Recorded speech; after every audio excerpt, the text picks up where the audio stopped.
Meteorological department की weather advisory है और वाइडली उसको सर्कुलेट भी किया गया है लोगों तक डाउन द लाइन कि आज शाम से लेकर कल तक हमें काफ़ी कॉशियस रहने की ज़रूरत है। और कश्मीर के लिए ये अच्छी बात भी है क्योंकि स्नो सीज़न का हम सभी लोग इंतज़ार कर रहे होते हैं और लास्ट वीक की जो स्नो सीज़न रही उससे भी जो टूरिस्ट फुटफॉल है काफ़ी बढ़ा है और अभी आगे भी हम उम्मीद करते हैं कि नए साल का जैसे आगाज़ हो रहा है तो टूरिस्ट फुटफॉल इस स्नो को देखते हुए और बढ़ेगा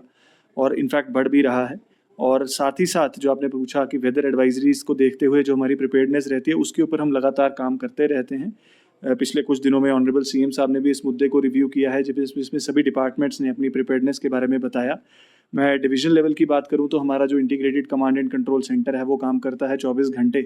और जितने भी हमारे हेल्पलाइन नंबर्स हैं वो वाइडली सर्कुलेटेड हैं और पब्लिक की जितनी भी कॉल्स आती हैं उनको तुरंत रिस्पॉन्ड किया जाता है। उसके अलावा डिस्ट्रिक्ट लेवल पर भी सभी डिप्टी कमिश्नर्स ने अपने अपने कंट्रोल रूम्स बनाए हैं और उनको भी 24/7 मैन किया जा रहा है। स्नो क्लियरेंस के लिहाज से जितनी भी एग्जीक्यूटिंग एजेंसीज हैं चाहे वो मैकेनिकल इंजीनियरिंग डिपार्टमेंट है, पीडब्ल्यूडी है, बीकन है, नेशनल हाईवेज हैं, पीएमजीएसवाई है,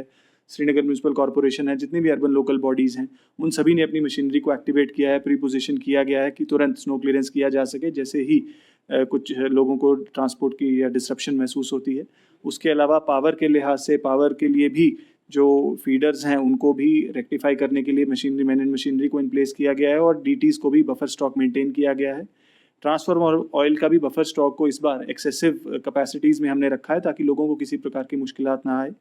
food and civil supplies department ने अपनी डंपिंग को पहले ही वक्त रहते हुए 30 नवंबर तक सभी जगह पे कंप्लीट किया था, बॉर्डर एरियाज में भी। और जो हमारे 893 स्नो बाउंड स्टेशन हैं वहाँ पर भी अगले 4 महीने के लिए राशन को डंप किया गया है। एलपीजी स्टॉक्स की भी डंपिंग की गई है और हेल्थ डिपार्टमेंट ने भी अपनी जो जितनी भी हमारे इंस्टीट्यूशंस हैं उनके अंदर जो हीटिंग अरेंजमेंट्स और जो मेडिसिन हमारे difficult hard to reach areas में अवेलेबल करानी होती हैं उनको अवेलेबल कराया गया है। और वल्नरेबल पेशेंट्स, हमारी प्रेग्नेंट लेडीज़, उन सभी की मैपिंग करके उनको भी सेफ जोन्स में शिफ्ट करने की हिदायत दी गई है और टाइम टू टाइम किया भी जा रहा है। तो ओवरऑल सारे अरेंजमेंट्स इन प्लेस हैं। देखिए ऐसा है, ये जो सिक्योरिटी रिव्यू और असेसमेंट रहती है हमारे एंटी सोशल एलिमेंट्स को लेकर के सुरक्षा सेफ्टी के लिहाज से, सिक्योरिटी के लिहाज से,